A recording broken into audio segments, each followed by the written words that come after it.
কি হবে কি হবে, এখন আমি কি করবো? আমার বাবা হয়তো লোকের মতন এত কথা বলতে পারে না, বেশি জানো তো। আমার বাবা খুব চাপা, খুব সাদাসিধা আমার বাবা।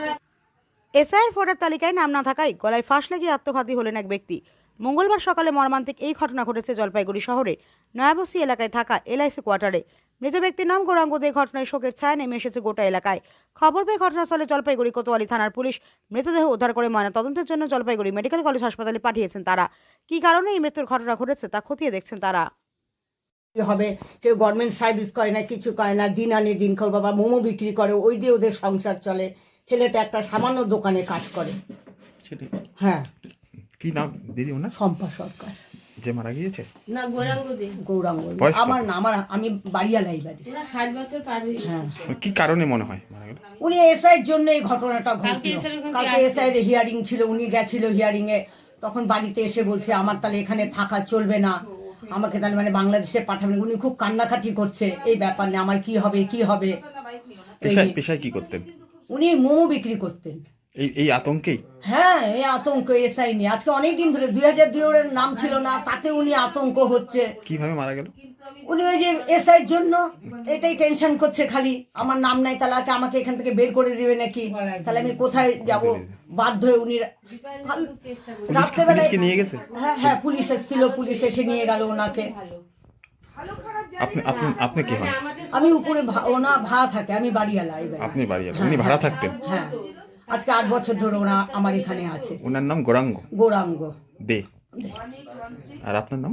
আমার নাম শম্পা সরকার। আমাদের কোনো ঝামেলা নাই।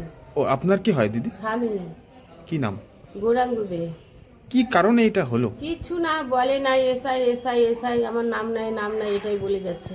কালকে যে আসলো ওখানে এসআই, ওখানে কালকে সব জমা দিয়ে আসলাম, বলে আমি ভোট দিয়ে আমার নাম কেন থাকবে না, এটাই বক্তব্য।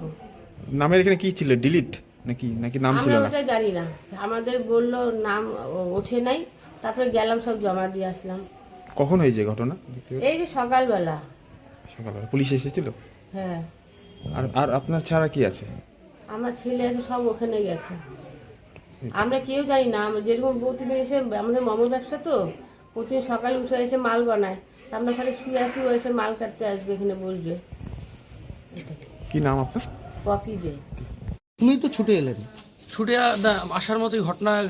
কারণ হচ্ছে যে গৌরাঙ্গ দে 62 বছর বয়স, দীর্ঘ প্রায় 42-43 বছর ধরে যিনি ভোট দিচ্ছেন, তার নাম 11 নম্বর ওয়ার্ডে, তার নাম ডিলিটেড।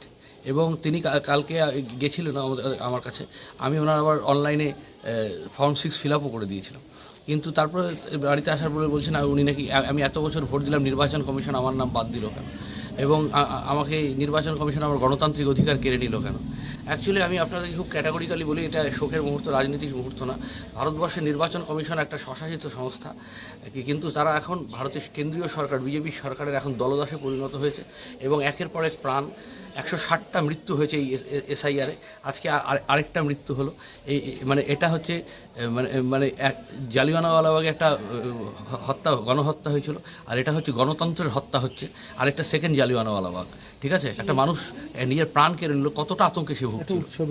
একটা উৎসবের দিনে প্রাণ চলে গেল, যেখানে অনেক মানুষ রঙের উৎসবে মেতেছে, শান্তি, সুখ শান্তি খুঁজছে, সেখানে একটা পরিবারের প্রাণ চলে গেল এই এসআইআরের নামে। মনোজ আগরওয়াল আর জ্ঞানেশ কুমারকে পৃথিবী কোনোদিনও কেউ মাফ করবে না, এবং এই পাপের বোঝা থেকে মনোজ আগরওয়াল এবং জ্ঞানেশ কুমার কোনোদিনও বাঁচবে না।